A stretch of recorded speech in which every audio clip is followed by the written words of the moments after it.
Assalamualaikum warahmatullahi wabarakatuh. Waalaikumsalam warahmatullahi wabarakatuh. Selamat siang semuanya. Siang. Pertama-tama marilah kita panjatkan puji syukur kehadirat Allah Subhanahu wa taala karena atas berkat karunia dan kemurahan-Nya kita bisa berkumpul sehat walafiat pada kesempatan perkuliahan hari ini. Yang saya hormati Bapak dan teman-teman mahasiswa yang hadir pada kesempatan perkuliahan hari ini. Perkenalkan, kami dari kelompok 1 dengan saya Alvin Nugraha Disampurna dan teman saya Kami di sini akan mempresentasikan hasil diskusi kami mengenai partisipasi anggota dalam koperasi. Langsung saja ke materi pertama, yaitu tentang arti penting partisipasi anggota. Yang pertama adalah anggota adalah pemilik dan pengguna jasa koperasi.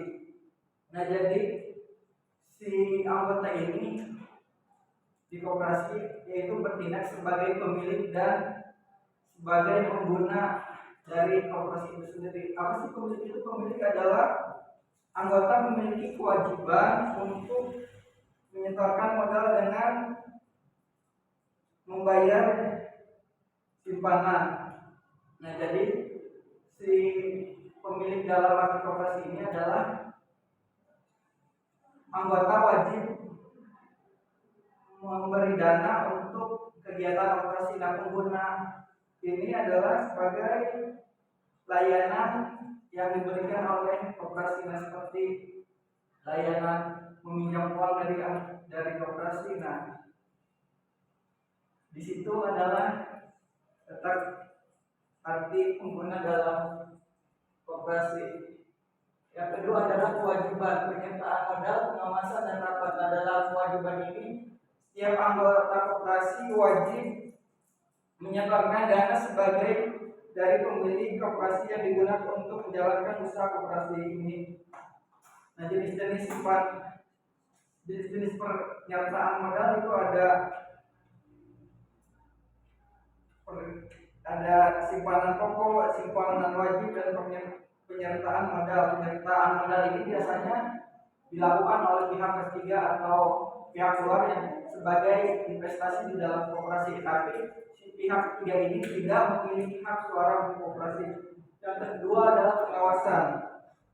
Anggota koperasi harus memastikan bahwa koperasi ini dikelola dengan transparan, akuntabel, dan sesuai dengan peraturan atau aturan yang sudah disepakati dalam RAT atau rapat anggota tahunan.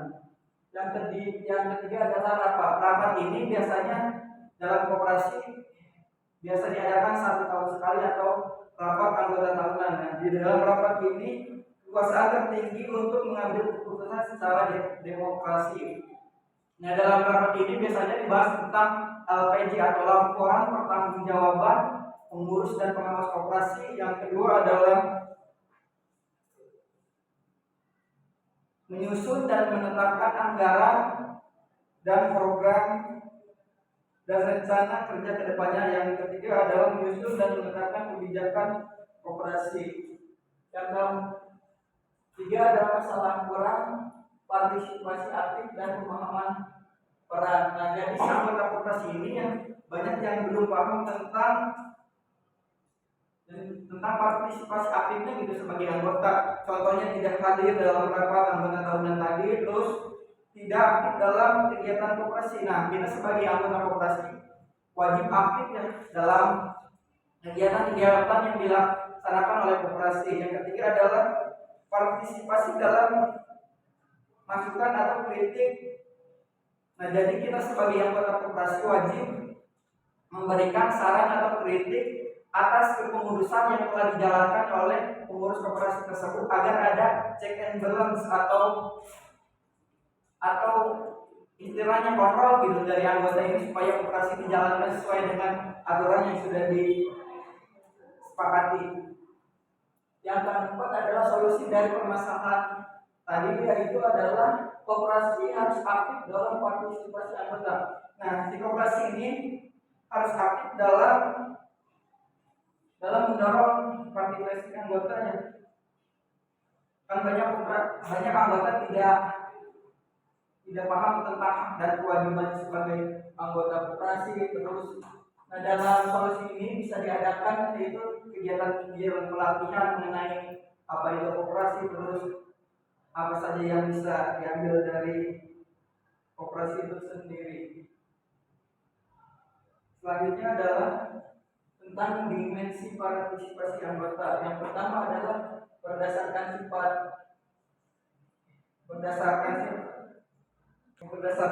Nah, si koperasi ini bisa dibagi menjadi dua, yaitu partisipasi ekonomis, yaitu contohnya menampung dan meminjam di koperasi simpan pinjam. Yang kedua adalah berbelanja di koperasi konsumen, menggunakan jasa koperasi secara langsung untuk mendukung kegiatan usaha agar berjalan dan berkembang.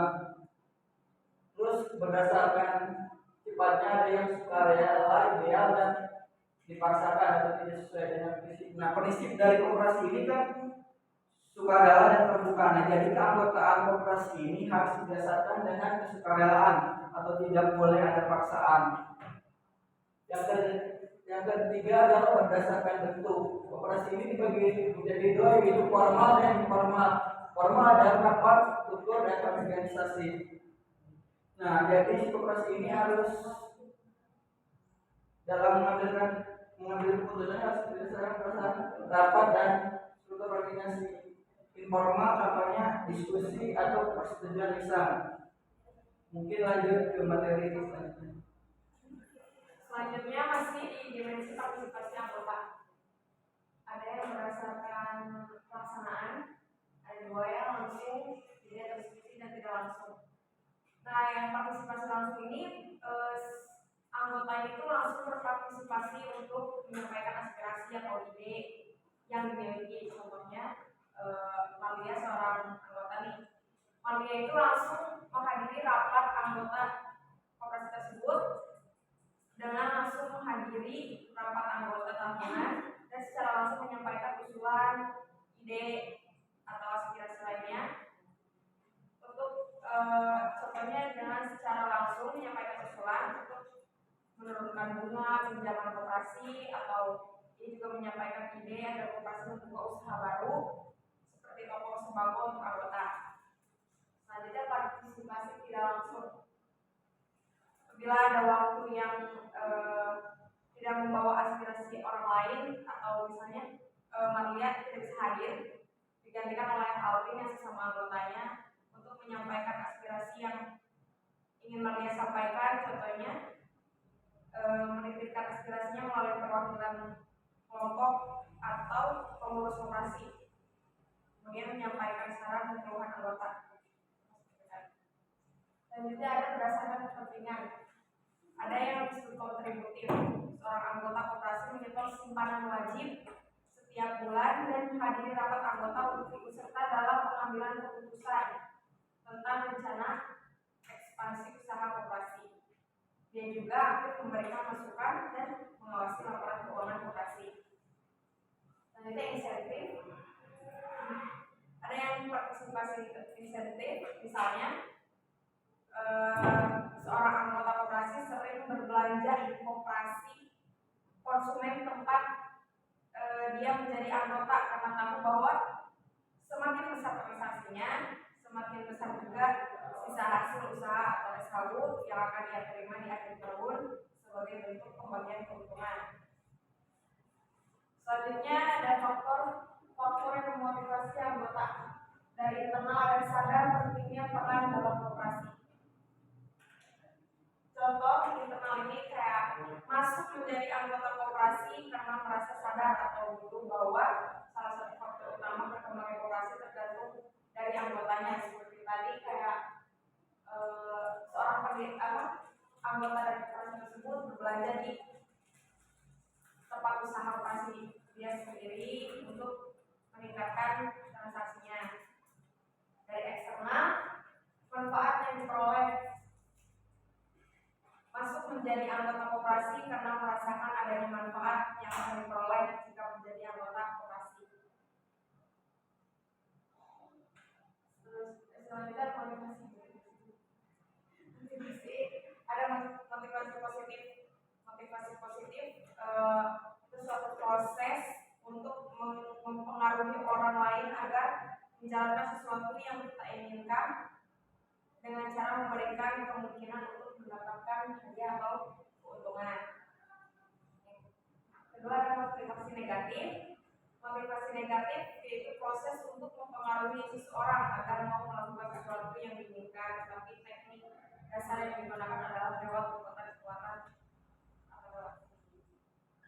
Nah, selanjutnya di sini ada biaya partisipasi anggota. Yang pertama ada biaya langsung dan tidak langsung. Di sini ada waktu, yaitu biaya langsungnya itu contohnya gaji.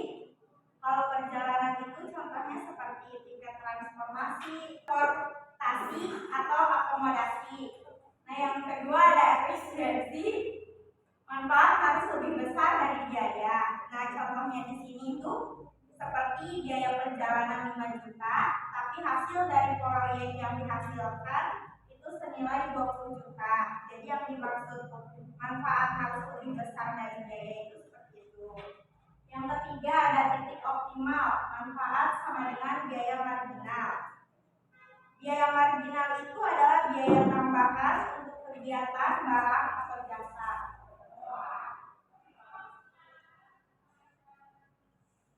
Nah, selanjutnya ada contoh partisipasi dalam koperasi. Yang pertama ada hadir dalam rapat.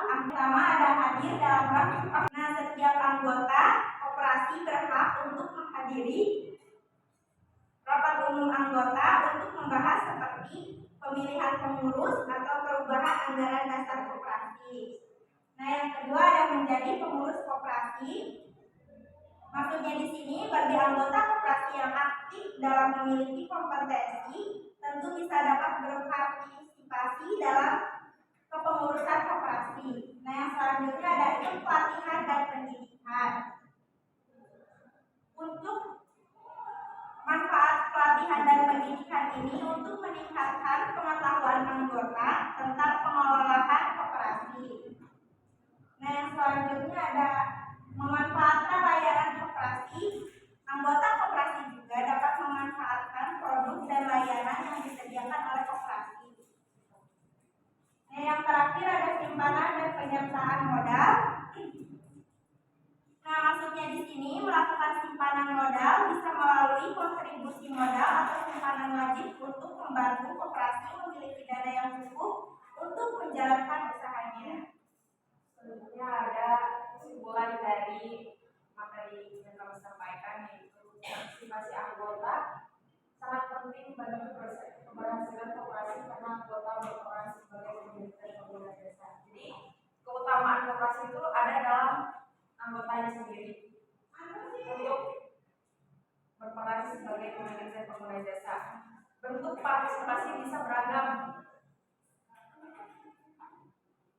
beragam dan dipengaruhi oleh motivasi yang saya sampaikan baik internal maupun eksternal untuk mendorong partisipasi yang efektif dan efisien. Koperasi harus aktif melibatkan anggotanya serta mempertimbangkan manfaat dan biaya yang ditimbulkan. Mungkin cukup sekian presentasi dari kelompok kami yang disampaikan. Mungkin barangkali dari teman-teman ada yang mau ditanyakan.